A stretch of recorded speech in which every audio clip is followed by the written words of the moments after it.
Coming up on Mountain News this morning, the president of an Eastern Kentucky college prepares to step down before taking on a new role. In the effort to provide faster internet across our region takes a big step after receiving major funding. Dedicated to Eastern and Southern Kentucky, this is WYMT Mountain News this morning.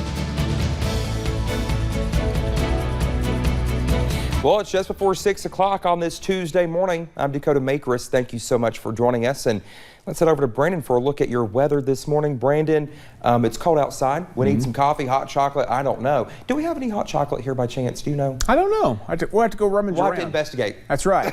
Exactly. But yeah, it is a chilly morning out there, and it'd be a good day for some hot soup or some chili. Yes. Because it's going to be chilly. Be a cold afternoon too. Let's get into it this morning. Talk about what's coming up a little bit later today, starting with this morning. And today, early, we have some fog in some locations, so be aware of that. Every time you get rain and you get a little bit of wind, you get a little bit of fog coming through there as well. Temperatures fairly stable, upper 40s, close to 50, except for Wise there at 45. Moorhead's a little cooler at 46 too, but everybody else just kind of hanging out there in the upper 40s and low 50s. It's the same across the state and region. 49 Paducah, Owensboro, and Cincinnati. 51 the Tri-Cities, 53 Bowling Green and Nashville, and 47 in Lexington. Forecast high today, 52.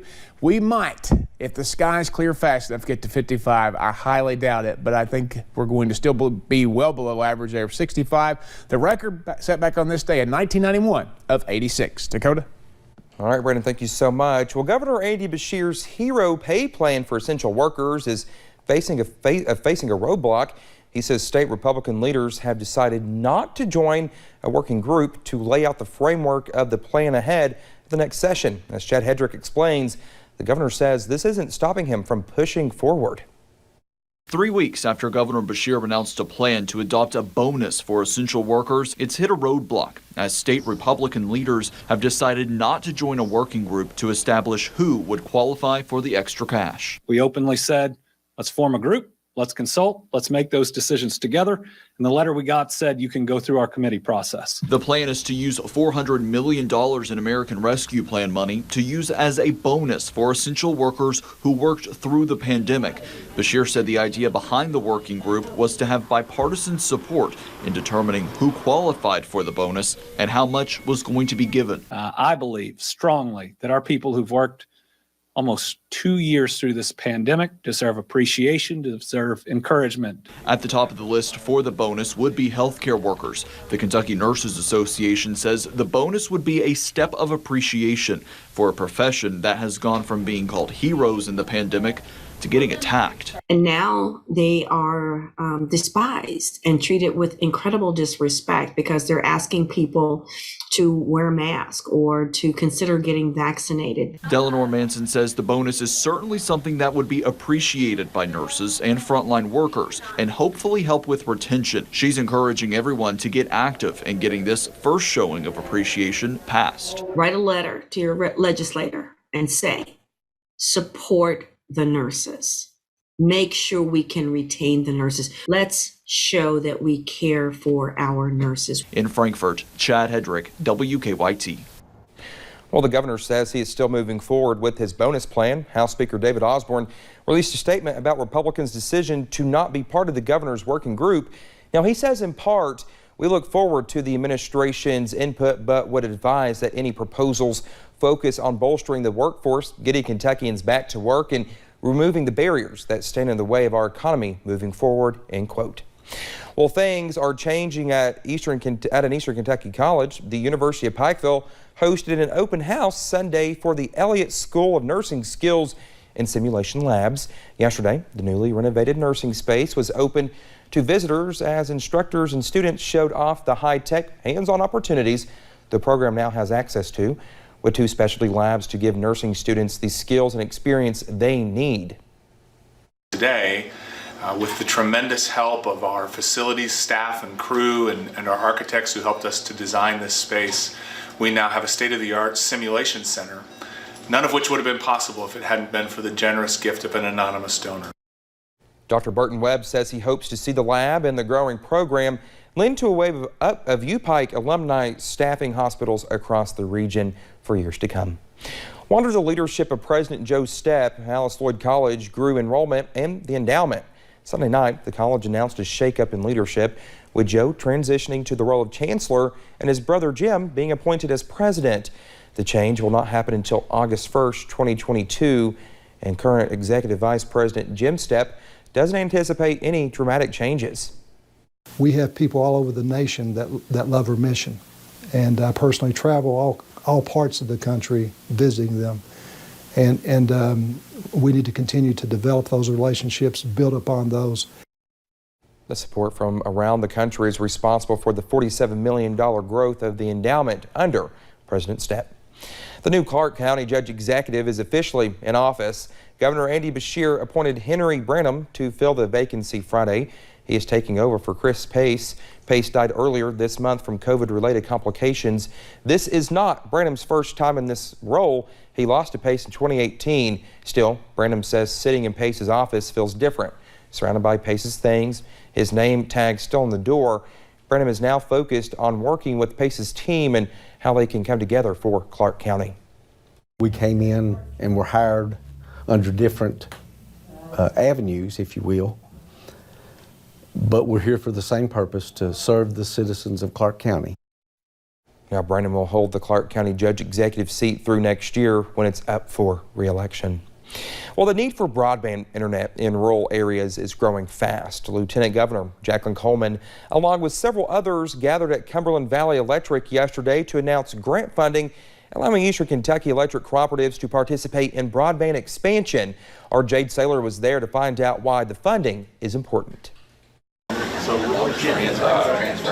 In the last 18 months, the need for strong, reliable internet access is rapidly increasing. Broadband is no longer a luxury. It's no longer a nice to have.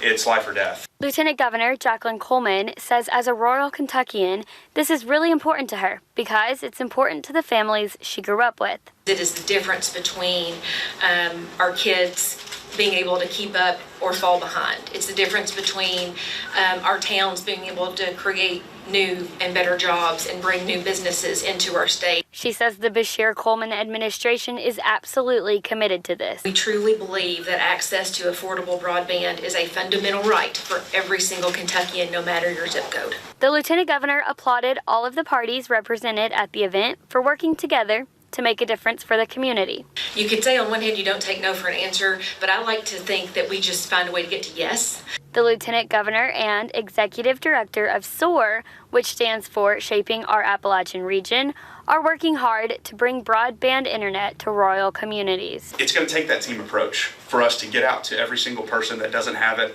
or doesn't have enough of it, right? It's going to take everybody at the table working together. The funding is a big step in the right direction, but there is a lot of work left to be done. We look forward to working with everybody to solve that digital divide across Eastern Kentucky and Appalachia, Kentucky. We've got no higher priority. House Bill 320 was passed in March of 2021, awarding $50 million in matching broadband funds. In Knox County, Jade Saylor, WYMT Mountain News.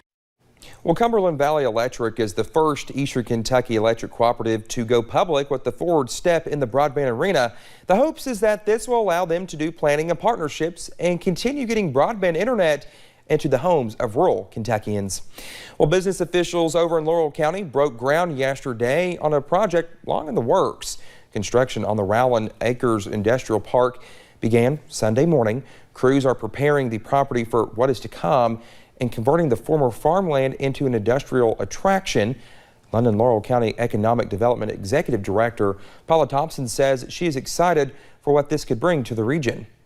This is our 8th industrial park, and we have had great success with our other 7 parks. They're all full and they're operating, and they're a great addition to our community, and we'd love to have anyone come and look at London and see what we have to offer. Thompson says while they have no companies lined up for the park yet, they hope to change that as construction progresses. Well, do you travel within the state often? Kentucky Transportation Cabinet officials would like to know. The survey will be available for those who would like to share improvements for our state's travel options, such as cars, boats, trains, and planes. These surveys will help transportation workers to plan travel priorities for the next 25 years. You have until December 6th to share your thoughts. You can find that link over on our website at WYMT.com.